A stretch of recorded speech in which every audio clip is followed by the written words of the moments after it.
Hi. Homelessness has been on the rise in the United States since 2007. And since 2023, there has been an 18% increase. Now, there's a lot of conversation about this, but the way our system operates, this kind of misery is almost inevitable. I want to talk about that, but I also want to make it very clear. We all need to understand that the president has just signed an executive order, which will make the situation many, many, many times worse. First of all, you hear people say, well, it's a systemic issue.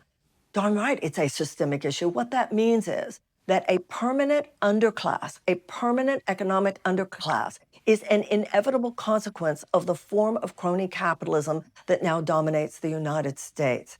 It maintains, exacerbates, and is predicated upon millions and millions of people not being able to make it into the system. This all starts in early childhood. You've heard me talk about this. This is why we need a massive transfer of resources into the lives of children under the age of 10.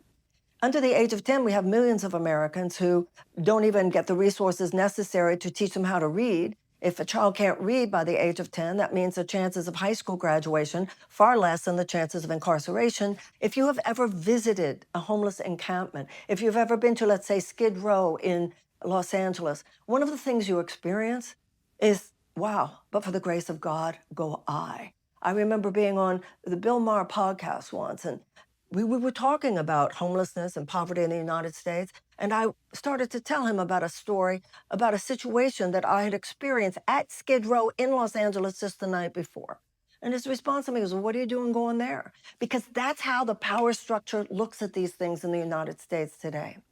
Many years ago, I moved to Santa Barbara, California. When I got there, I got a subscription to the local newspaper. The first day I opened it up, and on the front page, there was an article about how sitting on the sidewalk would now be deemed a crime. And I said to somebody, why would they make it a crime to sit on the sidewalk? This was a period of my real awakening in this country because someone pointed it out to me. Don't you get it, Marianne? They don't want homeless people sitting on the sidewalk, so they just make it a crime to sit on the sidewalk. The more and more I came to understand about how America operates these last few decades, you create a situation in which a certain group of the population is able to create wealth at ever greater rates and with greater probability. But this underclass of human misery and suffering that results, just make sure they're on the other side of town or on the other side of the world, because the American people are decent and we have a conscience and we would care if we saw it.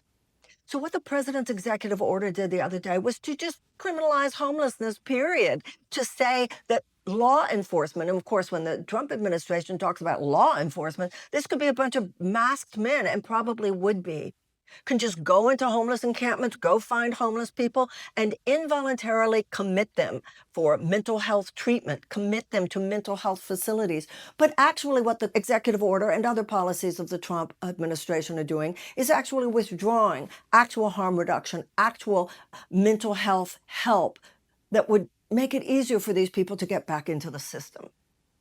You try living on the street for a while and see if you don't have a mental health issue. Let me tell you what the mental health issue is. The mental health issue is the political and economic system in the United States today, which so heartlessly discards the rights and the dignity and even the lives of millions and millions and millions of people.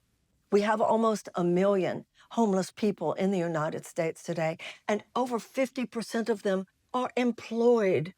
You have over 60% of Americans who live paycheck to paycheck. Most everybody is 2 paychecks away from living on the street. When I ran for office, I met people. I remember one woman telling me that because of her having to ration her insulin, she had to decide, am I going to pay for my rent or am I going to pay for my insulin? And finally, I decided, she said, if I pay for my insulin, at least I'll be alive and my little girls will have a mom, even though we'll be living in the car. This is a fellow human being. And these are millions of people living with these kinds of circumstances in the richest country in the world. So now, having cut harm reduction programs, cut mental health services, cutting substance abuse services, none of which were enough for the gargantuan level of the problem, the president will say, now, just round them up, put them in facilities. What will those facilities be? You think they're going to be like world-class mental health treatment? Hell no. They'll be not that much better, I'm sure, than Alligator Alcatraz. This is a moral emergency in this country. And this moral emergency has been building up for decades, which is what made this country vulnerable to the heinous abuse of the US Constitution, of the very idea of human values that we now see coming out of this administration. Do not look away. Do not look away.